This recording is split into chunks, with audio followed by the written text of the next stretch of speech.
Scum's Wish is probably the most depraved and vile show I've ever seen. It depicts some of the worst people in some of the worst situations doing some of the worst things to each other. And yeah, I love it. This anime is emotional self harm wrapped up in 12 episodes. It is toxic, it is uncomfortable, and it is morally very messy. And it is one of the most honest romance animes ever made.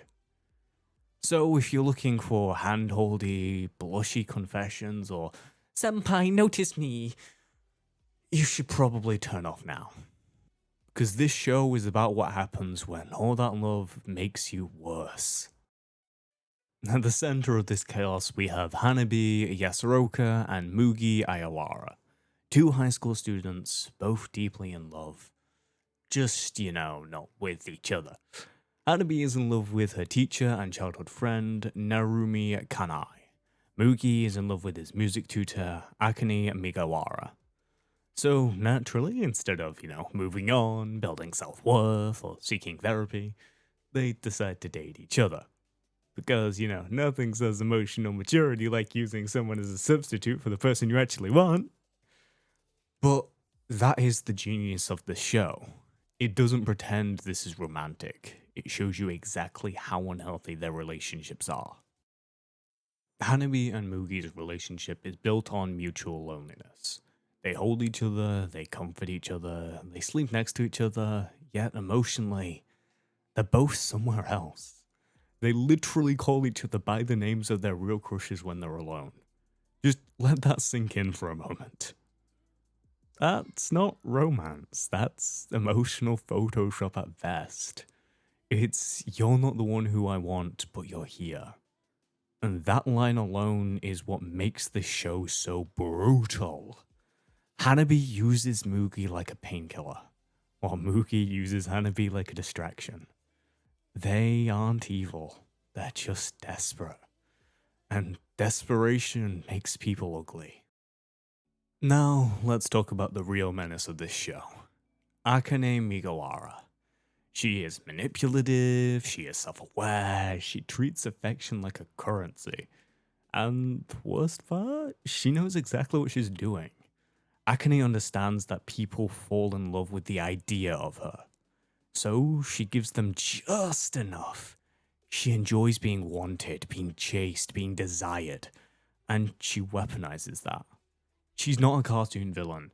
She's a person who realized attention equals power. You are supposed to hate her. But as a character, I can't help but feel like she's phenomenal. Because she explores the darker side of validation addiction. And that is a very real and very underrepresented view in media. Then we have Narumi. Soft-spoken, kind, emotionally gentle. He's not malicious. He genuinely does care about Hanabi. But he sees her like a younger sister. And that's exactly what hurts so much. Because kindness without awareness can still break someone. Narumi doesn't mean to cause pain. But he exists in a bubble of naivety that allows Akane to manipulate him, and allows Hanabi to suffer silently. He's not evil, he's just unaware. And sometimes that's enough to break you.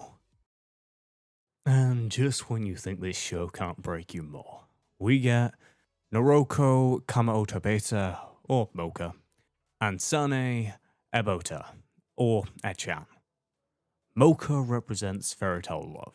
She wants to become Mugi's ideal girl. She believes that if she's sweet enough, pure enough, perfect enough, he'll choose her. And watching her being forced to realize that love isn't something you can earn by effort alone. Man, it hurts so much. Then there's Sane. She loves Hanabi. Not as a substitute or as a projection. She genuinely loves her, fully, emotionally, and physically. But Hanabi just can't return it, because Hanabi is still emotionally chained to Narumi. And that's the pattern of this show. Everyone loves someone who can't love them back in the same way. It's a domino effect of emotional misalignment. So, if you strip away the romance, strip away the sex, strip away the drama, this show is about loneliness. Every single character is trying to fill a void. Hanabi wants to be chosen, Mugi wants to feel desired, Akane wants to feel powerful, Moko wants to feel special, and Sane wants to feel seen. But instead of healing themselves, they reach outward. That's why the show feels so raw to me. Because it understands something most romance anime ignore. Love does not fix insecurity. Sometimes it just amplifies it. Scum's Wish doesn't romanticize toxicity, as much as some might want you to believe it does. It doesn't reward obsession, it doesn't pretend sex equals intimacy, it doesn't glorify emotional dependency. It simply shows you the consequences. It lets characters sit in their ugliness, it lets them confront themselves. It forces growth instead of fantasy. And that's pretty rare. Honestly, I have massive respect for Mango Yokoyari for writing something this psychologically layered. Scum's Wish is vile. It is uncomfortable. It will make you question why you're even watching it. And yet, it might be one of the most emotionally honest anime ever made.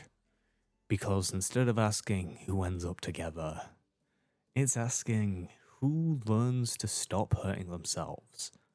And that to me is a far more interesting question. So, if you want wholesome romance, this probably isn't it. If you want psychological realism wrapped in a romance anime that feels maybe a little too real, this might just be mandatory viewing for you. And maybe keep a glass of water nearby because this show will definitely dehydrate you emotionally. Thank you for watching. Sorry we've been gone for so long.